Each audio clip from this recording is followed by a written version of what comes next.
Foodie on wheels എന്ന് നിങ്ങൾ കേട്ടിട്ടുണ്ടോ? എന്നാൽ അങ്ങനെയൊരു സംഭവമുണ്ട്. കേരള ട്രാൻസ്പോർട്ട് ഡിപ്പാർട്ട്മെന്റിന്റെ KSRTCയുടെ ഒരു ഡബിൾ ഡെക്കർ വണ്ടി ഒരു റെസ്റ്റോറൻ്റായി മാറിയിട്ടുള്ള കഥയാണിത്. വൈക്കത്താണ് ഇത്തരത്തിലുള്ള ഒരു റെസ്റ്റോറൻ്റ് ഉള്ളത്. ഫുഡി ഓൺ വീൽസ് എന്നാണ് ആ റെസ്റ്റോറൻറ്റിൻ്റെ പേര്.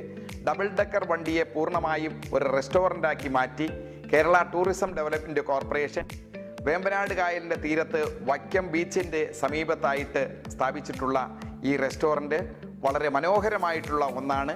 കേരള ട്രാൻസ്പോർട്ട് ഡിപ്പാർട്ട്മെൻറ്റും ടൂറിസം ഡിപ്പാർട്ട്മെൻറ്റും ഒന്ന് ചേർന്നാണ് ഈ പദ്ധതി ആവിഷ്കരിച്ചിട്ടുള്ളത്.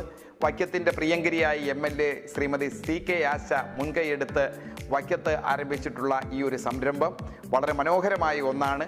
രുചികരമായ ഭക്ഷണവും നമുക്ക് അവിടുന്ന് കഴിക്കാൻ കഴിയും. വൈക്കത്ത് എത്തിച്ചേരുന്ന എല്ലാ ആളുകളും ഈ ഫുഡി ഓൺ വീൽസ് എന്ന ഇതിൽ സന്ദർശിക്കണമെന്ന് പ്രത്യേകം മാനവീയം അഭ്യർത്ഥിക്കുന്നു. ഇത്തരം അറിവുകൾക്ക് മാനവീയം സബ്സ്ക്രൈബ് ചെയ്യുക.